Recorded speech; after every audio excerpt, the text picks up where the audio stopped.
How to find dog's boat referral link in Telegram. Hello everyone, welcome to this video where I'm going to show you how you can easily find your dog's boat referral link. For that, first of all, you just have to come to dog's boat and then you just have to click on the let's go option in the bottom.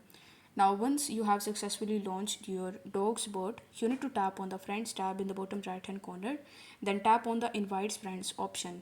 Here, select the copy invite link, and then you will be able to see that your invitation is now copied. If you want to share your invite link with your friends, then you just have to select the invite friends option, and then you just have to select your friends and you just have to send them this code. If you want to copy this link from here, then you simply need to long press on it and then click on the copy link option, and this way you will be able to easily find your dog's boat referral link. So I hope this video was helpful, and if it was, then don't forget to like the video and subscribe to the channel.